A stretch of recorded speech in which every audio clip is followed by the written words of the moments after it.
सदाया का मतलब है कंपैशनेट रहे, हम लोगों के प्रति एक दयावान रहे, चाहे वो कोई भी सिचुएशन में क्यों ना हो। सदाया फाउंडेशन का इसका हिस्ट्री अगर देखा गया तो जो हमारा जहोवा जायरा होम हॉस्टल था उसी से इसका रूट निकला है, और ये स्पेशली ट्राइबल बच्चे के लिए थे जो कोलाम ट्राइब थे और साथ में हम कोरकू और गोंड के बच्चे थे। तो ऐसे 22 बच्चे थे, उन्होंने हमें गोद लिया और उन्होंने हमें अपने बच्चे के रूप में उन्होंने हमें एक अच्छा शिक्षा दी है।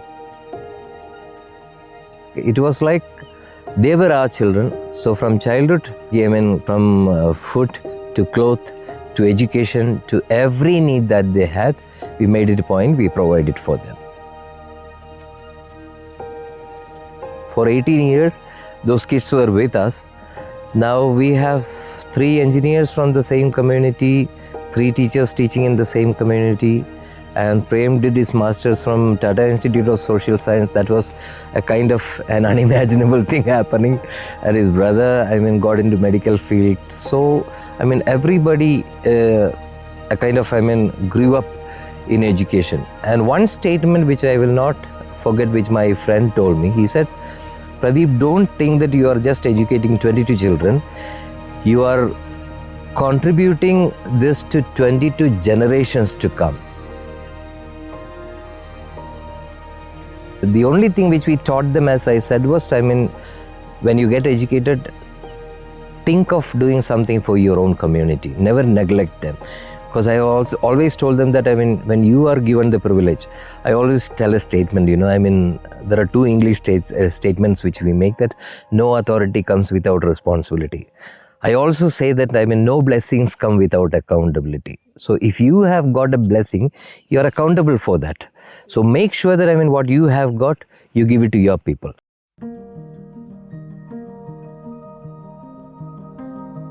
When we found that, what difference can education bring in, then I had this thought that why do we just stick to 22? Why don't we expand it? इसको और बच्चों तक पहुंचाना था, तो हम किस तरह से पहुंचाए, और जिसमें मुझे भी वो इंटरेस्ट और पैशन है। तो प्रदीप दादा और हमने आके डिस्कस किए कि अभी हमारा समय है कि हम नेक्स्ट फेज में, नेक्स्ट लेवल में हम काम करें। तो सदाया हमने 2023 में हमने रजिस्टर किए as a section 8 not for profit company. जो हमें एजुकेशन प्राप्त हुआ है, हॉस्टल से प्राप्त हुआ है, वही चीज़ हम सदाया में भी देना चाहते हैं। एजुकेशन एक ऐसा एजेंट है जो अपने आप को और अपने परिवार को और अपने सोसाइटी को बदलने का ताकत है। सदाया फाउंडेशन आज मेलघाट में चिखलदरा तहसील में हम काम कर रहे हैं। शुरुआत हमने एक गांव से किया था, आज हम 3 गांव के साथ काम कर रहे हैं। कोरकू में से जो एजुकेटेड है, जिनको ये लैंग्वेज जानता है, कोरकू लैंग्वेज जानता है, हिंदी जानता है और थोड़ा बहुत मराठी जानता है, तो हम ये यूथ को हम आइडेंटिफाई कर रहे हैं और ये यूथ को हम अपने साथ लेकर उन्हें हम दोस्ती घर में इन हाउस ट्रेनिंग दे रहे हैं, बाहर एक्सपोजर दे रहे हैं, ताकि उनका स्किल्स बढ़े और हम क्वालिटी एजुकेशन बच्चों को दे सकें। आज 9 ऐसे fellow educator as well as employ हम काम कर पा रहे हैं।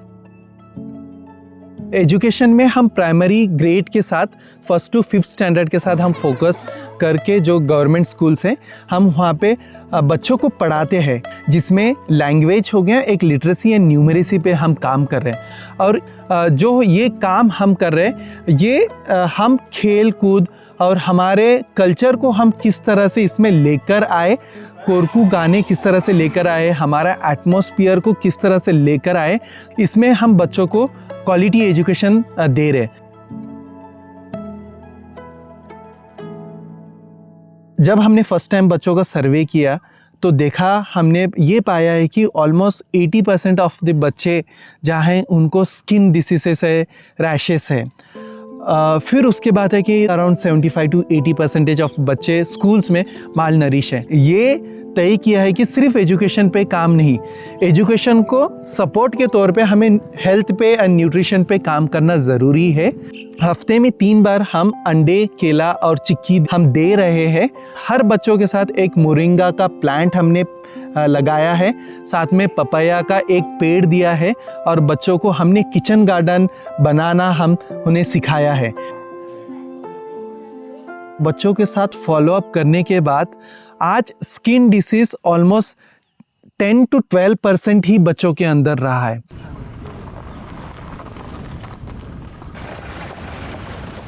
हम जो गांव में काम कर रहे हैं उस गांव में पब्लिक ट्रांसपोर्टेशन ना होने के कारण हम अलग अलग जगहों में नहीं पहुंच पा रहे। एक चैलेंज ये है personally as well as organisation को, यहाँ नेटवर्क ना होने के कारण मैं आउटर वर्ल्ड को कनेक्ट नहीं कर पा रहा हूँ। जितना एक्टिवली काम करना चाहिए, जितना एक्टिवली मैं कम्युनिकेशन करना चाहिए वो नहीं हो पा रहा है एक नेटवर्क के वजह से। मैं हमेशा जूम कॉल करने के लिए अपने फील्ड से 40 किलोमीटर दूर एक धारनी ब्लॉक में जाके वहाँ पे जूम कॉल अटेंड करके आता हूँ। इस जंगल में भी ये भी डर है कि मतलब यहाँ टाइगर्स का रिसेंटली बहुत अटैक्स हो रहे हैं। रिसेंटली 6 डेथ हुआ है, जिसमें मेरा एक छोटा भाई का ही डेथ हुआ है।